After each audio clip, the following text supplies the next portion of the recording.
నరసరావుపేటలో TDP MP అభ్యర్థి లావు శ్రీకృష్ణదేవరాయలు పర్యటించారు. ఈ సందర్భంగా పట్టాభి రామస్వామి కళ్యాణ మండపంలో ఆర్యవైశ్య ఆత్మీయ సమ్మేళనం నిర్వహించారు. ఈ కార్యక్రమంలో అసెంబ్లీ అభ్యర్థి చదలవాడ అరవింద్ బాబు, జనసేన నేతలు, నాయకులు పాల్గొన్నారు.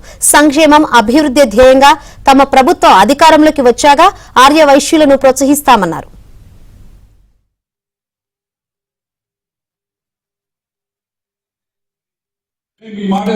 రియల్ ఎస్టేట్ పరంగా ఇది ఎంత అభివృద్ధి చెందితే ఎంత ముందుకు వెళ్తే ఇప్పటికే జిల్లా హెడ్ క్వార్టర్స్ అయింది. జిల్లా హెడ్ క్వార్టర్స్ అయిన తర్వాత మీరు ముందు నడిపించాలి.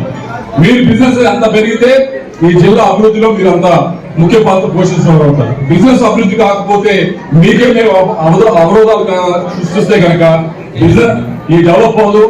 ట్యాక్సెస్ రావు. ట్యాక్సెస్ రానంతసేపు ఈ టౌన్ ఇంకే ఉంటుంది. అవునా కదా?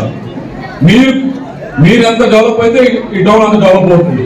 మీరెంత ముందుకు వెళ్తే, మీరంతా కొత్తగా ఇన్వెస్ట్మెంట్లు చేస్తే అంత బాగా ఈ టౌన్ అంతా కూడా డెవలప్ అవుతుంది.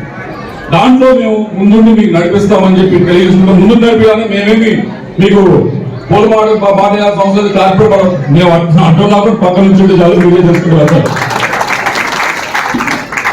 సో మీకు చివరిగా చెప్పేది ఒకటే, మీరు చేసే వ్యాపారంలో మీరు రోజువారీ జీవితంలో ఎటువంటి ఇబ్బందులు కూడా మా వైపు నుంచి మేము అనవసరంగా జోక్యం చేసుకోము. మీరు చేసే ఆర్థిక లావాదేవీలు ఎట్టి పరిస్థితుల్లో కూడా మేము జోక్యం చేసుకోమని చెప్పి మీ అందరూ కూడా మాటిస్తా ఉన్నాం.